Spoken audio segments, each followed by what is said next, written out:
Welcome into Bears Weekly, powered by IGS Energy, a Chicago Bears network production. Bears Weekly is brought to you by Advocate Healthcare, Athletico Physical Therapy, Bet Rivers. Also brought to you by CDW, Connie's Pizza, and Miller Lite. Here are your hosts, Jeff Joniak, a.k.a. the Mayor of Bearsville, and his sidekick, Tom the Surfmaster Thayer.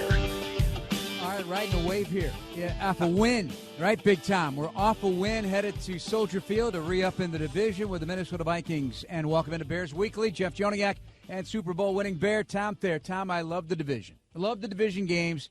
There's something about it, the familiarity. You just get jacked up for it. And it's time the Bears to stop that NFC North losing streak and clobber the Minnesota Vikings. How you feeling? Well, good. You know, the weather's changing. The leaves are falling. A little bit of moisture in the air. And then you're playing an indoor team outdoors on natural grass, and that always seemed a little bit of an advantage for the Bears. So I hope they can capitalize on the good mood that's going around Hallis and around the Chicago Bear football world and capitalize on an opportunity to go out there and win a game at home. You know, last year they won against New England off of one of these 10 days breaks, and they had a great game plan and beat the New England Patriots and Bill Belichick. Do you think that factors in here in the preparation mode for this one? I do, but, you know, it's kind of, you know, the Justin Fields, you know, last year, you know, he would have almost 190 yards rushing in a game. Now he's got 191 yards rushing total with the longest run of 20 yards. Is Justin becoming the passer that we all hoped and wished he would for a long tenure in the NFL, but he still has the threat of the running ability? And so I'm interested to see where Justin goes from here, because he's been pretty dynamic with the passing football the last couple of weeks. It's allowed the Bears to be really balanced. Tom, and this is a conversation with Luke Getsy at the podium today up here at Hallis Hall about this recent development of Fields. I don't think there's anything in particular that we, you know, I say there's this magic wand that we had or anything like that. I think experience gives you confidence. I think different exposures gives you confidence. I think learning from your mistakes, learning from the things you do well gives you this confidence to go out and do your job. And then, you know, we talked about 2 weeks ago, I think it was, you know, the big deal was of, you know, letting them play free. Is it running? Is it throwing? It's a blend, right? It's being able to play the game, to doing what you do well and trusting your instincts and all that stuff. But you can only trust your instincts when you feel comfortable in what you're doing. And I think we've seen him over the last, you know, year or so just start to get more comfortable with what's going on around him. Yeah, and that's a natural progression in a new scheme, right? This is year two, just getting into year two in this scheme. But the reason for the question answered that way he did about the magic wand, because of what Justin had to say several weeks ago after the 3-game losing streak, that he wanted to play more free. Everybody thinks that there was this behind closed doors conversation, demand. No. Getsy says nothing like that happened. This was it's the natural progression of but things have changed a little bit. They're playing a lot more two tight ends. A lot, you know, the 12 personnel that everybody's talked about, one back, two tight ends. They are using the middle of the field more. Justin's hanging in the pocket, and the pocket's been clean. Last week was awesome. And we're going to talk to Cody Whitehair coming up here in the second segment, Tom, and you appreciated how they blocked in the run, the pulls by the big guys on the right side of the line moving left, Tevin Jenkins' performance, and just the pocket clean for Justin to make those long developing routes come home and hit. Well, first thing about Justin, offensive football is repetitiously learned, and I always say that. And when you talk about repetitiously, that means 30 to 50 times of every single play that you have in your offensive arsenal. But then when you think of what the offense was able to provide for Justin in the clean pocket, the unhassled opportunity to sit back there and survey the field. But again, it comes from the mind of Luke Getsy. I love the first play of the game. I don't care if it was an incompletion to Darnell Mooney. What they came out and they said, okay, you guys have 4 established defensive linemen. You're at home. We think we can pass block against you, and that's what we're going to do from play one. And a difficult play to call on play one just because you don't have your rhythm yet. You don't have that second wind. You haven't, you know, developed your comfort zone yet.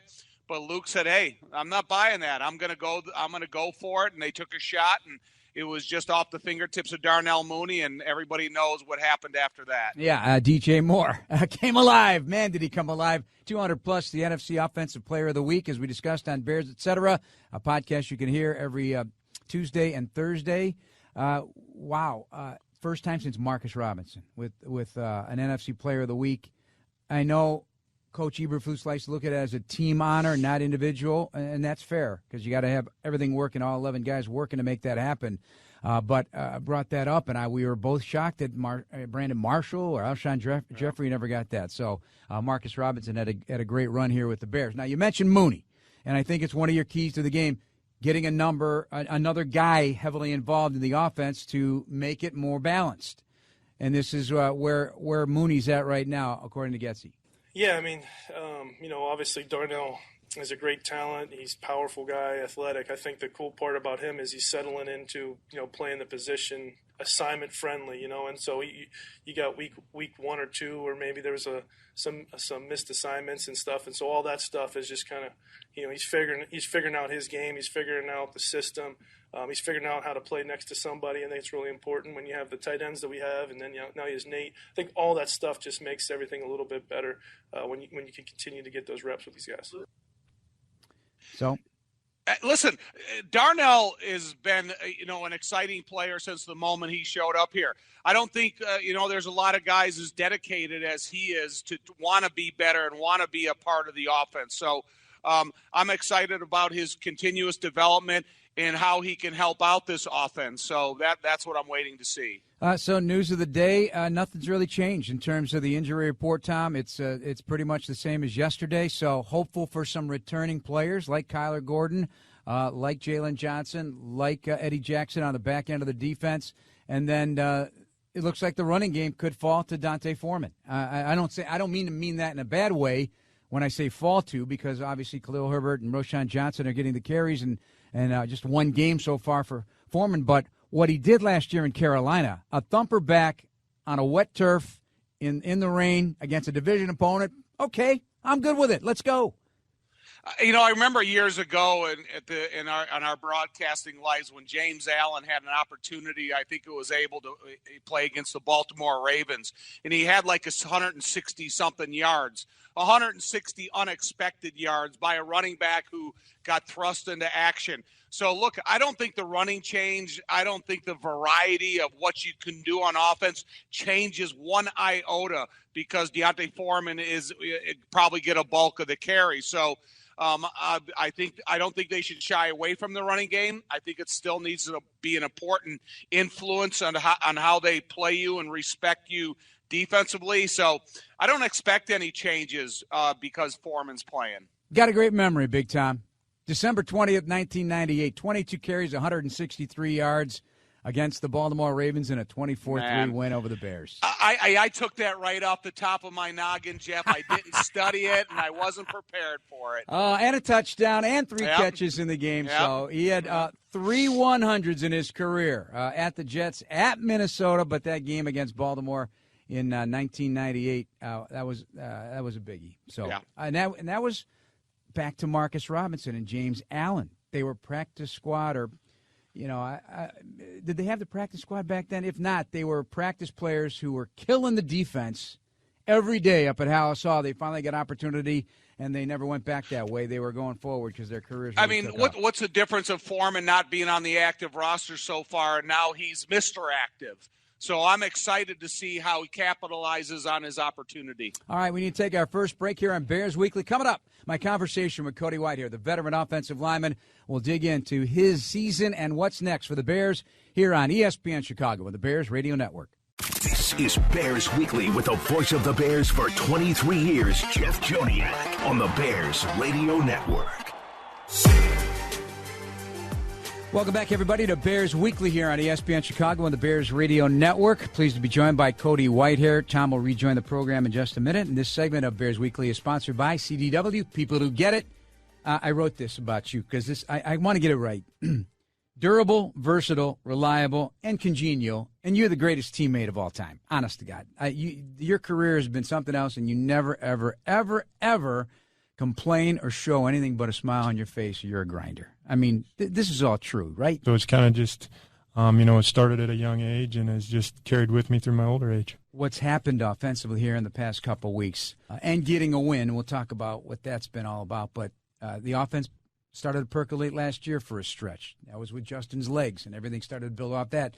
Now it appears to be building off a balanced attack, but that arm going deep. The offensive line last week, you guys did an amazing job. The pockets were so clean. I mean, that was like textbook. Yeah, we talked a lot about that. And, with Justin and the weapons we have, both in the run game and pass game, just being able to give us a little bit more time back there to make those plays develop would help us win the game. And, we really bought into that, and that's kind of what we did. And, it really worked for us on Thursday night. So really excited about that. Yeah, and no one's bounced around more than you, obviously. You've never complained about it. We're just joking around here. But it is a reality of your NFL life. And so, boom, Tevin was going to get some snaps in there somehow, and then Lucas goes down, and here comes the man.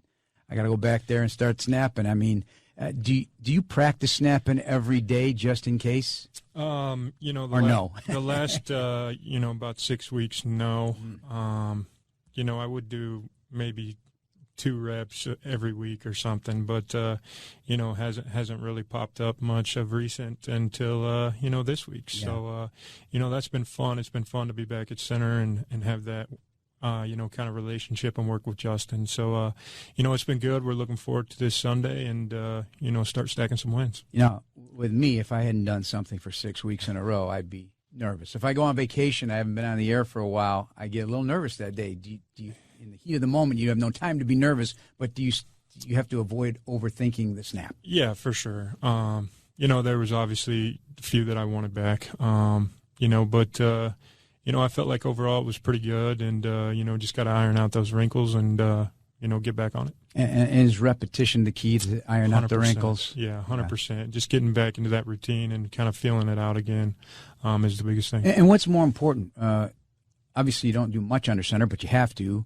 That seems to be the easier connection for sure, right? The under center is by far easier. But the gun is just more repetition than anything, and obviously this week got a lot more reps at it, so feel pretty good about it. All right, so we're headed into week 6 of the season. How do you feel physically? Good. It's obviously nice to have kind of the schedule set up that we have, where it's, 4 weeks, a Thursday game, then we get a little bit of time off, and we're kind of right back into it. So, physically feel great, and, just like I said, trying to stack these wins and keep it rolling. So let's talk about that, because it has been a roller coaster ride for you. You're the tenured guy here, right? So you've experienced a lot of losing, unfortunately. Mm-hmm. Do you carry those losses? Do you wear them on your sleeve, or are you a forget about it kind of guy? Hey, and you got to roll them up and be a representative of what this team is in terms of leadership for that locker room? Yeah, I think it goes with wins and losses. You got to kind of have a short-term memory and kind of forget about whether it is a win, whether it is a loss. If you played well, if you didn't play so well, you kind of got to forget about it and move on to the next week. And I guess since a young age, Coach Bill Snyder, when I first got to Kansas State, was always like, win the day and be 1-0 that day, and that will lead on to that week. So, that's kind of stuck with me, and that's kind of what I do, is just win the day and can't let the past affect the future. Yeah, you mentioned Bill Snyder, and I brought it up on our podcast, Bears Etc., with Tom yesterday at the end of our show, and I know I have it here. So it made him so happy to hear about it, because it was about Bill Snyder. Bill Snyder, who arguably orchestrated the greatest football sport turnaround ever at Kansas State. This was, and somebody wrote about it. Quote, "The weight room is the heart of your team. Heartbeat of your team. It creates its mindset, and you are not consistently going to beat anyone without gaining advantage in that area of the program." As you nod affirmatively, Tom said, "I want a shirt that says that from Bill Snyder." Does that resonate with you, because he was your guy? Yeah, it does. It's kind of crazy. Like, from my first summer, you get done with high school and you kind of go there in the summer, and like high school lifting, you just kind of like, getting by. you're trying to get stronger, obviously, but it's nothing like college or the NFL. And I'll never forget this, but our very first morning we walked into the weight room, it was power cleans, squats, and it's like you're max repping every time. Wow. You're going for singles and trying to, make new records, personal records for yourself. So, that kind of stuck with me. And then, with Clydo too, I'd always come in and every morning he'd be like, we're going to hit a new best, so, it's pretty cool how, all that's transpired. Yeah. Well, it's made a difference in your career. Don't you believe? For sure. 100%. And, I think it's had to deal with, how healthy I've been for the most part. Dealt with a little bit of injury last year, but other than that in my career, I've been fairly healthy. So I think, a lot of that goes in with, being strong and staying fit. Yeah, Tom says it all the time. A lot of these injuries that pop up, whether it be soft tissue or, you can't, broken bones are going to happen. Yeah, for sure. Some sprains are going to happen. But in terms of that, he feels it would make a big difference. He lived it himself. So, yeah, you agree? I agree, 100%. Yeah, but these things do flare up. All right, so the stretch now that's coming up, and you never look forward, but we do as media or whatever. Everybody looks forward. As opposed to just living in the moment of the day. But what would one win for this younger team?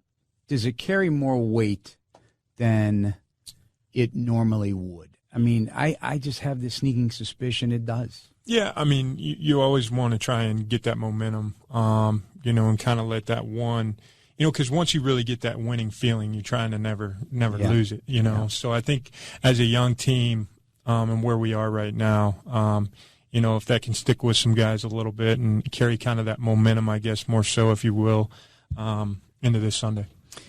I mentioned if you wear your losses, do you ever take them home? I don't. For me, I mean, obviously you're frustrated or you're happy, whatever. But I owe it to my kids. Those are the times, and my wife. They sacrifice a lot for me during the week. So when we do get some time off, to carry that is unfair to them. So when I'm at home, I try and be full in, being a husband and a dad, and trying to give them my best. Offensive lineman. I got to say offensive lineman. Center guard, you name it, he'll play tackle if we need him. And he'd play fullback. I'd love to see a take, a turn, and a give from Fields to Cody at the goal line. And, that'd be great. Splash into the end zone. That'll leave some vibrations. Cody Whitehair, our veteran offensive lineman here with the Bears on Bears Weekly. Tom Thayer along in just a moment. All right, so everybody at the podium when Justin was there yesterday and Coach Getsy there today, they're looking for these morsels of information to try and define what this sudden turnaround is offensively in terms of scoring the last 2 weeks and the passing game and DJ, all that. But, Luke's saying, no, it's just the natural progression of things. Would you also characterize it like that? Yeah, you would. I think, we are a young team, and, there was some new pieces on this offense. Obviously, we have quite a few carryover, but, there's new changes, due to injuries or certain things like that. So now that, we're kind of rolling and we're kind of getting in our groove, I think, we're only going to continue to get better too. And hopefully things stay quiet surrounding the team and everything else. Because Yes. that had to be a little bit of a stressor. Yeah, anytime you get adversity, it can be tough. But, as long as we stick together and, kind of push through those tough times and, lean on each other a little bit more, we're able to get through those. All right. I think one of the most beautiful things in sports is a perfectly executed sweep, pulling tackle, pulling guards, you name it. And that's happening. It happened last season, too, with the running game. Those power pistol runs by Justin. They're sweeping left behind the left tackle and left guard in your case. How much do you enjoy watching that come to life? Because it is an orchestration. Everything's you got to hit your landmarks. You got to, Darnell Wright rooting out. I mean, I know he's a 166-pound rookie corner, but you have to steamroll him. He's there, and he did it and stayed on his feet. Yeah, you do. It was a well-executed play, not only by just, the line, and it takes receivers that are willing to block, and we have that. Our receivers take a lot of pride in blocking and, helping out our run game. So that's pretty cool to have them too. But, it was all around just well-executed play, and, we love those come Monday when we watch tape.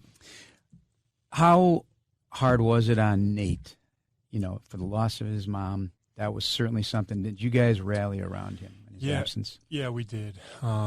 Anytime, I can't speak on that because I've never had to go through that. But, we just try and let him know we're here for him. We love him. Anything he needs, we're here from him. But, it was definitely tough, and we felt it in our room as well, because we know one of our brothers is hurting, and you never want to see that. So we try and rally around him and help him get through that situation the best we can, and, still try and stay focused. All right, task at hand, Minnesota here.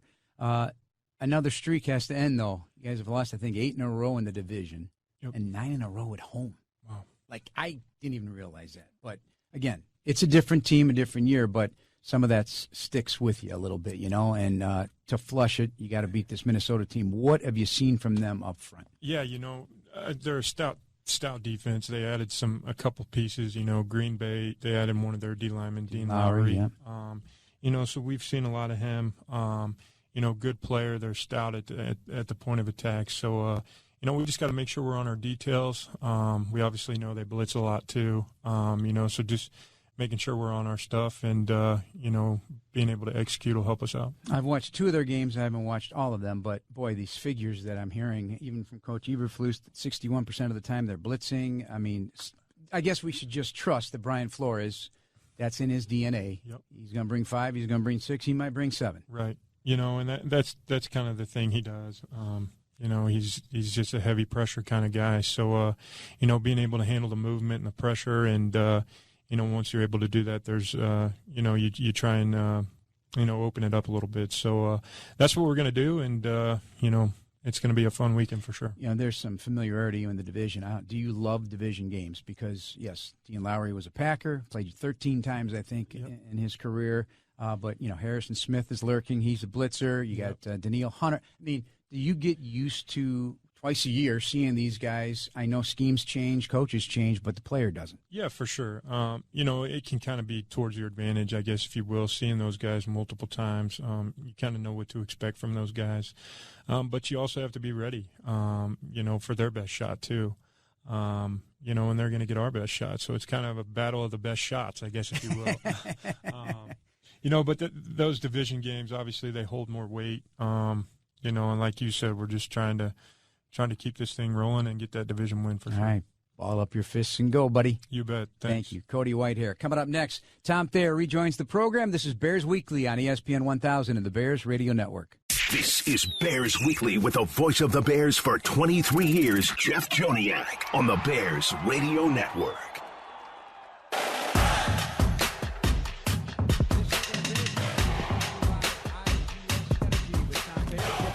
Thanks to our producers, Jordan Tredup and Dan Brilli from the Bears. And tonight in the ESPN 1000 studios, we've got Jake Cantu and Charlie Blevins. Sorry, Charlie. Executive producer of the Bears Radio Network is Eric Ostrowski. Coming up tonight, we will have, after the show, the dynamic duo of Chris Bleck and Adam Abdallah. So, again, this segment of Bears Weekly brought to you by IGS Energy. So, John Hoke at the podium. They're going to start putting defensive assistants at the podium. Coaches, the defensive coordinator, obviously, head coach Eberflus, but everybody asks him about the broader picture as opposed to defense. So it was good to hear the breakdown of Minnesota today. So before I play anything, and I don't know if you heard him today or not, what do you want to hear from Bears coaches about this Viking team that's going to be playing without their star player? How do you disrupt the timing of Kirk Cousins? Because one thing when you have a player like Justin Jefferson, the timing is pretty consistent in their relationship. Now he's got to be able to develop a timing to another number one receiver, but somebody else that's inserted in the lineup. And if you can make it uncomfortable for Kirk Cousins, then I think you can make it uncomfortable for the entire offensive performance. All right, well, let's tackle the topic. No Justin Jefferson on IR with a hamstring for at least the next 4 games. It'll be his first missed game in his NFL career, what has been star, and star. Over 5,000 receiving yards and a real thorn in everybody's side. But just because he's out, you don't sleep. You got to worry about everybody. Well, you do adjust things when you have somebody like that, but it's always still on everybody. It's an 11-man game. So even though that you're going to tilt your coverage towards a guy, that means everybody else still has to do their job at a very high level. You still got to rush the passer. You still got to cover their other guys. They have other receivers that are very capable. So it may change your game plan from the standpoint where you don't have to focus on one guy, but you still got to play 11 guys. And in football, it's not going to change. That's why it's the ultimate team game. It's 11 guys doing their job. And I can remember when we were here, when Charles would go against Megatron in Detroit. Well, it was never just that matchup. It's 11 guys playing 11 guys and playing at an extremely high level. Now, the Charles he refers to, of course, is Charles Tillman. Also those days when he would have to deal with Randy Moss one-on-one in his young part of his career, and he handled himself very well. Listen, when Kansas City lost Tyreek Hill, it didn't change what their ability was, because they're still a quarterback-driven team. And that's the same thing with the Minnesota Vikings. As good as Justin Jefferson is, it's still a quarterback-driven offense. So that's where you have to try to make it the most uncomfortable as possible. And then they have this rookie from USC, Jordan Addison. Yeah, he right. Outstanding career at Pitt, went to USC, tore it up in 20. He was a Blitnikoff winner, over 1,500 yards at Pitt. And he's got 3 touchdowns. He's got 19 catches, but he's been a big target already on third down. Here's Hoke on Addison. Well, Jordan's a really good football player. I saw Jordan when he was in high school, because at that time I was in Maryland as the D coordinator. And he's a talented football player. He's very good instincts. He's got deep speed. He's very good in and out of the break, because he has good foot quickness. You know, he's a good football player. He has good concentration on the ball. You know, good strong hands to the ball. So he's worthy of where they took him, and he's playing at a high level. We just need to make sure we're playing at a high level as well. Well, even with Jefferson, Tom, I think you want to get these guys, beat them up a little bit at the line of scrimmage if you can, and slow down their route and get that rhythm that this quarterback, Kirk Cousins, loves to thrive in. And when he gets in a rhythm and he keeps going, I mean, that ball's going to be moving down the field. So I don't know Minnesota's home and away games. Have they played outside on natural grass yet? Because believe me, as much of it's a transition for teams that play on natural grass to go to the sports turf, it's the same thing for creative athletes to go on natural grass. They're out there examining what type of cleats they should wear. What is the proper footing? But if you can make those guys chop their feet and make as many cuts as possible, then maybe you make it's a slippery experience for them. So you're right. Make them, change their route at the line of scrimmage. Make sure they change the timing of their route, and maybe you can disrupt the continuity of their offense. Well, week 2 they played at Philadelphia and lost that one 34-28. At Carolina, they got their only win, 21-13. Carolina's a natural surface. Yeah, so there's your answer to that. Okay. But it is going to rain, so at least we expect it to anyway. You're the staff meteorologist. I've given that up. There's only a 40% chance of rain, but there is a chance near the lake that it could rain. Okay. Well, Soldier Field is near the lake. Last we checked. Right. Pretty soon you're going to be firing the negative wind chills at me. We're knocking on November's door, I guess. That's what I said. Weather's changing, leaves are falling. It's a different, the kind of the second stage of a 17-game season. All right, so Jalen Johnson a chance to return. That certainly makes an impact. Then everybody else settles in here. So you got Tyreek Stevenson, but I'll tell you, this Terrell Smith, is he or is he not impressing you? Because he's impressing me, and he's impressing John Hoke. We'll get your answer after Hoke. Well, if you go back to training camp, he had a really good training camp. He had a lot of production on the ball on a day-to-day basis. And when he's gotten his opportunities, everybody on the team has had good plays and bad plays. But he was able to, on Thursday, he played a really good game, was very instinctive, showed that he's played the game of pro football before. It wasn't too big for him, and was really excited for him the way he played and the way he was able to produce. He took the words right out of my mouth, because the recognition of Terrell Smith goes back to training camp. And that's when you kind of watch positions that are really delicate, and that's cornerback, and that's wide receiver.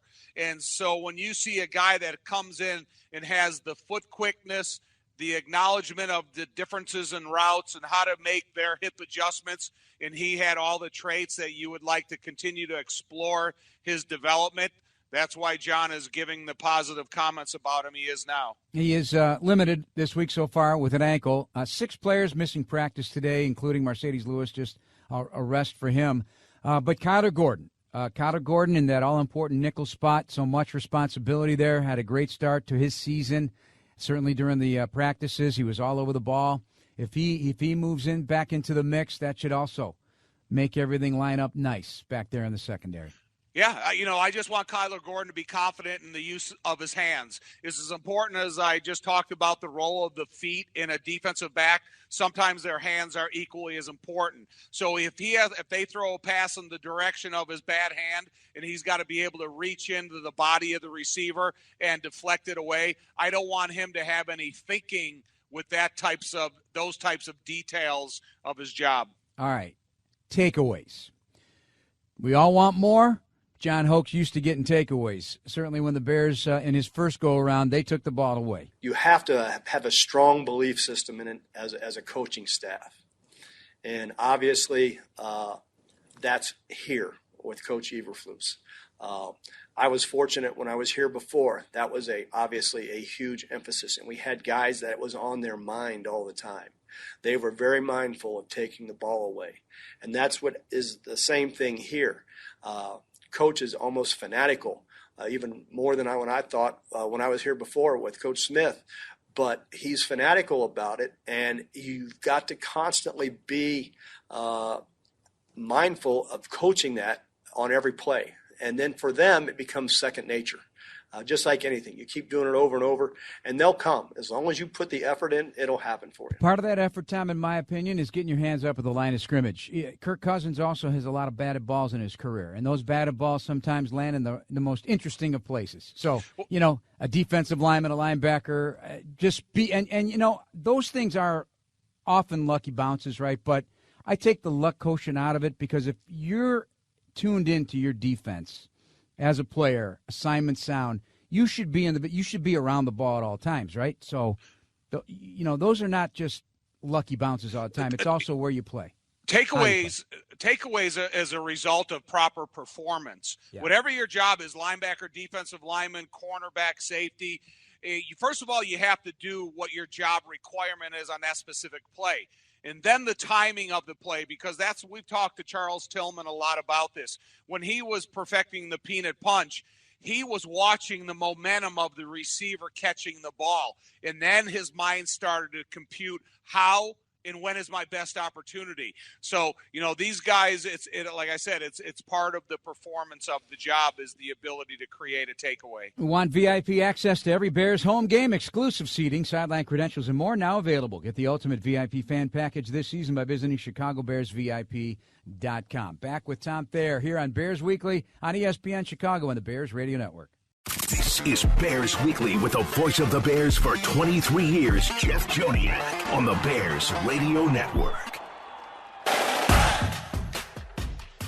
This segment of Bears Weekly brought to you by Athletico Physical Therapy. Visit athletico.com to request an in-clinic or virtual appointment and start feeling better tomorrow. Jeff Joniak, Tom Thayer, breaking down Bears-Vikings, getting you set to go on Sunday at Soldier Field. Kickoff at 12:02. Crowd should be ready to rock and roll and battle a little weather, but they love the division games, that's for sure. Tommy, let's talk Kirk Cousins. How do you feel about him?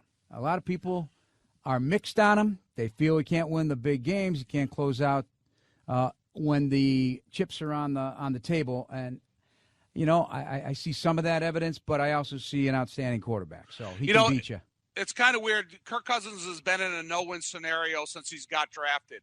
Because you remember, Washington at the time, they drafted RG3 with the first round. And then later in the draft, they drafted Kirk Cousins. There's a lot of people said, why in the heck did you take this guy from Michigan State if you just drafted the Heisman Trophy winner? Well, the best decision they made in that draft was drafting Kirk Cousins because he kind of bailed him out when RG3 got hurt as much as he did.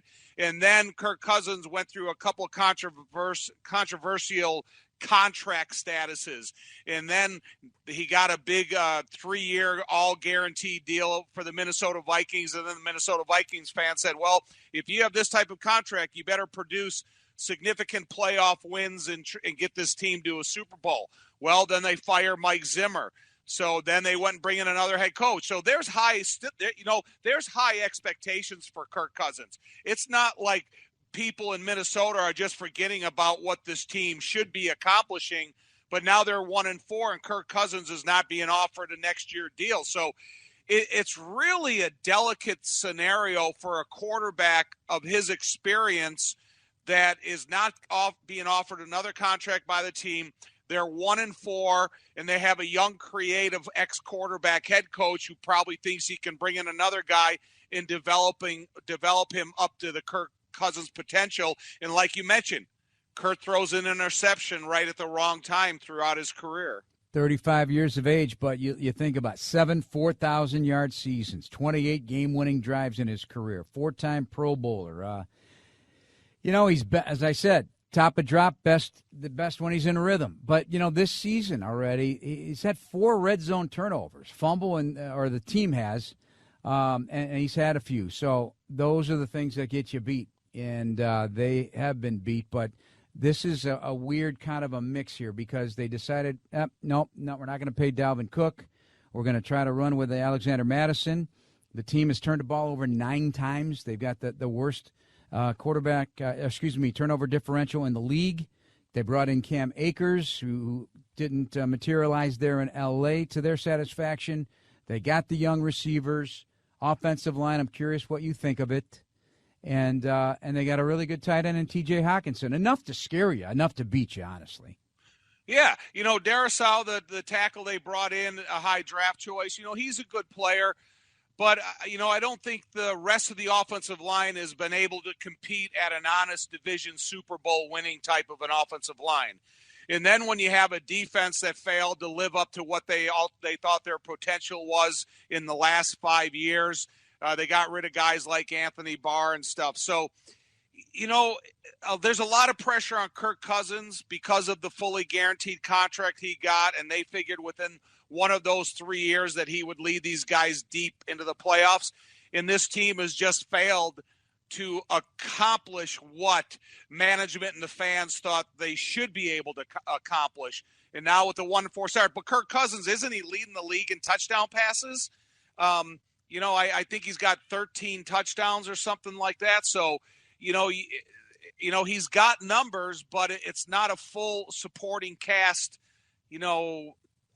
effort that that has these guys winning the division, especially with the quarterback turnover and the older quarterback in Detroit. Yeah, 13 touchdowns, 4 interceptions, and as we talked on a podcast with Pete Bursich, their color analyst, the young man from Providence New Lenox High School, he said he is what he is. He's a pocket passer, and I guess that's a comment on what's coming into the league. Being dual threat quarterbacks are now all the rage, and so, I still think there's a place for a pocket passer in the NFL. Listen, I love dual threat quarterbacks, but if you don't learn how to throw the ball from the pocket, I think you're going to have a difficult time being a 35-year-old quarterback and seeking out your next contract. When you think of a guy like RG3, who was a running quarterback, he's at the podium with you and I. He's not playing anymore, but, And he's really good at it, by the way. I know he is. He's good. He is very good at it. Yeah. However, he was a Heisman Trophy winner to be a tenured NFL quarterback, and that wasn't the case. So that offensive line, by the way, 3 second-round picks, 2 first-round picks on that starting offensive line for the Minnesota Vikings. All right, let's talk about their defensive line and what we should expect in terms of Brian Flores. So they will, as I talked with Cody about it, they'll bring 7, they'll bring 6, they blitz a ton. I mean, Matt Eberflus's numbers say 61% of the time they're bringing some sort of extra pressure. How do you stop it? Well, first of all, you got to be organized in the direction of your protection. It can't be a second glance or a chance that you're guessing right. It's got to be everybody on the same page, every single offensive pass play that's called in the huddle. The reason that you blitz a lot is because you don't have a lot of faith in your 4 guys being able to get to the quarterback.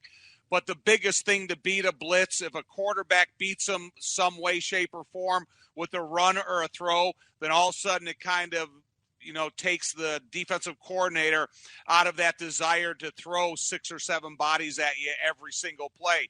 And to me, if the offensive line and the running backs and the tight ends and everybody has perfectly organized pass protection, a guy with the arm that Justin's shown in the last couple of weeks, but the threat of his feet, very scary. Because if you guess right on the offensive side of it and you run away from where the pressure's coming from, you talk about, Justin, those 20-yard runs turning into a 40, 50, and farther, longer runs. Yeah, so against the blitz quarterbacks, according to Stats Inc., they're 73 of 98, 795 yards and 7 touchdowns against Minnesota with no interceptions and 5 sacks. High quarterback rating. That's 27th in the NFL. They only have 1 interception. Well, the thing about it is the wild card in the blitzes to me is Harrison Smith. Because he could line up in one spot and he could drop. He could line up in one spot, and during the cadence, he could go all the way to the opposite end of the formation, knowing where your vulnerability lies, and he could attack from that position. And I know he's a 33-year-old safety. However, he's a super intelligent football player. So when you get a chance to work with a guy like Brian Flores, man, you can use your knowledge and your creativeness a lot like the kid in Pittsburgh did. All right, so I meant to bring this up, and I actually failed because we talked about it yesterday. So we talk so much now. We do 2 podcasts a week on this show, so, we are closely aligned every day, and I can't remember what we talk about. But when Cody mentioned, and I brought up the Bill Snyder thing, the quote that I found, and he played for Bill Snyder, he brought it up. I had no intention of bringing it up. He hit the nail on the head, right? Snyder did, and so did Cody, about that weight room. And you're passionate about it because – first of all, you loved and you grew up lifting, and then you ran into a guy by the name of Clyde Emmerich, the legend, and that made it even better. But do you, and I spoke for you because I think you have talked about this at length with me, you feel some of these injuries that happen, again, not broken bones, strain, some of these injuries, though, could be avoided if the proper weight training is being taught and done in the National Football League position by position. Agreed? Yeah, 100%. Football is an extreme sport, and you have to develop your body to the extreme. And that means getting under as much weight as you can possibly handle and challenging yourself on a daily basis in the off season, a weekly basis during the season. You got to make yourself as strong as you can possibly be. And throughout my career, strength was confidence. I never felt that I was going to go and face a player that was stronger than me. And it creates a durability because of the density within your muscle is able to absorb a lot of the punishment of the game and the repetitions that you go through in the different types of body motions you use according to what position you play. And I know training has changed a lot, but football is still a heavy dominated weight off season and during the season to keep your body in the shape it needs to be to stay healthy. What was the one? Okay, you are a great weightlifter. Clearly, you were super strong. But was there an area of your body that you never developed like you thought you could or should have? No. Legs. I got to be honest with you, Jeff. Legs, calves, arms. I was around. I grew up in the Joliet area that we have one of the finest young weight coaches for young athletes, both male, female, every single sports, and that's Francis Rudy Rudiger. And then I transitioned to Notre Dame, and I stayed lifting with him my whole college career. And then I was lucky and fortunate to grow around Clyde Emmerich. And there's, two of the most knowledgeable weight, guys that are teaching and instructors in the world. And so, no, I mean, those guys, they pay attention to details and they pushed you, they motivated you. We had guys in the weight room like, Steve McMichael and Hampton and, the whole offensive line that I played with and Walter that were just enormously strong. And you just knew it of that era. It had to be. Did you ever get asked to be a strength coach? Would you have ever considered it? Yeah, I would have considered it. Yeah. It would have been a fun job because the great thing about Clyde Emmerich was he didn't care if you were a first rounder to a free agent. He took the same interest in you no matter who you were or how you became a part of this football team. And he was always a positive encourager. And I think one of the greatest traits of Clyde was he never favored anybody because of where you were or who you were. And one of your teammates, we have to condolences out to Kevin Butler, you're the great kicker of the Chicago Bears, on the passing of his father, Joe. So condolences to Kevin and your family down there in Georgia. Yeah, Big Joe passed away today. He was a great man, just a fun, really a great father, and I think that's the best compliment you can pay. Yes, it is. A couple of minutes to go as we wrap things up. Segment coming up, we go a trip around the NFL and some thoughts to get Tom's blood up, I guess. I always like to tweak them. Here on Bears Weekly on ESPN 1000 of the Bears Radio Network. This is Bears Weekly with the voice of the Bears for 23 years, Jeff Joniak, on the Bears Radio Network. All right, winding down here, Tommy. Jets head coach Robert Saleh on Philadelphia's signature brotherly shove. He says, if a quarterback carries the ball, we've got to give him 11 kisses. Agreed? Amen. I agree 100%. So there's still a place for it for you, buddy. Hey, I listen, I'm not crying about the play. It's a well-designed play that's super effective. All right, I meant to bring this up last week in our final 30 seconds. The CBA says each team may hold 2 padded practices during the same week during 1 week of the regular season, provided that such week falls within the first 11 weeks of the regular season.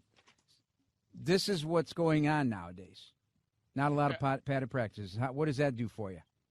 Well, it's garbage. If you're a team that's suffering from, fundamental and technique mistakes on the field, then if you can't perfect them on the practice field, then don't expect your players to be able to do them on the field. The exclamation point. Tommy, good show. Nice job. Appreciate you. Thanks, Big Jeff. Adios. All right, thanks to Eric Ostrowski, Jake Cantu, Charlie Blevins, and Dan Brilli and Jordan Tredup. Thanks to Cody Whitehair. I'm Jeff Joniak. Thanks for listening, everybody. Coming up next, Chris Bleck and Adam Abdallah. This has been Bears Weekly on ESPN Chicago. Thank you for listening to the Chicago Bears Network presentation of Bears Weekly, hosted by the mayor of Bearsville, Jeff Joniak, and Surfmaster Tom Thayer. Podcasts are available on the Chicago Bears official app. Bears Weekly has been brought to you by Apple Podcasts, Bet Rivers, IGS Energy, and Miller Lite.